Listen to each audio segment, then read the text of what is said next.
یہ مضبوط سوسائٹی، اس کے اندر کوئی اختلاف نہ ہونے پائے، نفرت قدم نہ رکھنے پائے۔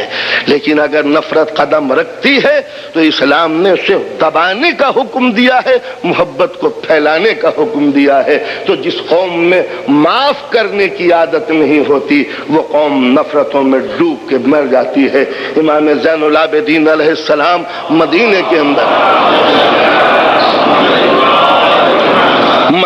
اندر ہیں، شام کا رہنے والا ایک دشمن امام مدینے آیا ہے۔ جب دیکھا کہ یہ فرزند حسین ہے تو ایک مرتبہ اس نے امام کی شان میں کچھ گستاخی کی، گندی بات کہی، امام نے سنی انسنی کر دی۔ اس نے پھر وہی سینٹنس ریپیٹ کیا، امام نے پھر نظر انداز کر دیا، پھر اس نے وہی جملہ کہا، امام نے پھر نظر انداز کر دیا۔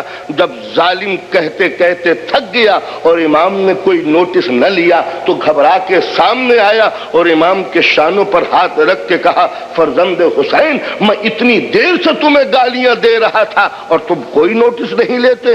امام نے مسکرا کے کہا، جتنی دیر سے تو گالیاں دے رہا تھا اتنی ہی دیر سے میں تجھے معاف کر رہا تھا۔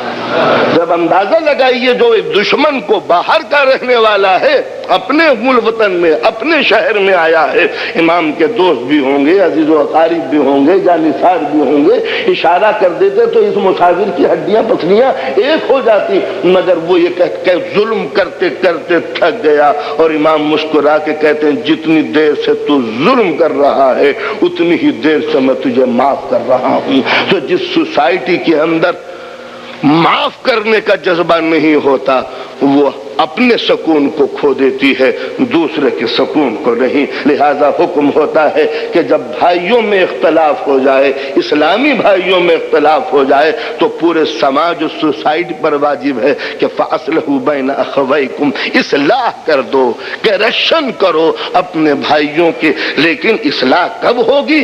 ظاہر ہے کہ ایک ظالم ہے، ایک مظلوم ہے، تو اسلام نے ایک قسم کی دھمکی دی، وَاتَّقُوا اللَّهَ لعلکم ترحمون، اللہ سے ڈرو، کیا تم نہیں چاہتے کہ اللہ تمہارے اوپر رحم کرے؟ کس قدر عجیب و غریب قسم کی دھمکی ہے، یعنی تم بھی تو ضرورت محسوس کرتے ہو کہ تمہارے اوپر رحم کیا جائے، تو اگر تم چاہتے ہو کہ اللہ کا رحم وصول کرو تو جب تک اپنے چھوٹے پر رحم نہیں کرو گے کبھی خدا بھی تمہارے اوپر رحم نہیں کرے گا۔ تو لہذا اگر سوسائٹی کو باقی رکھنا چاہتے ہو تمہارے لیے ضرورت اس بات کی ہے کہ معاف کرنے کا جذبہ جب تک تمہارے دل میں نہیں ہوگا جب تک تم سوسائٹی کو قائم نہیں کر سکتے۔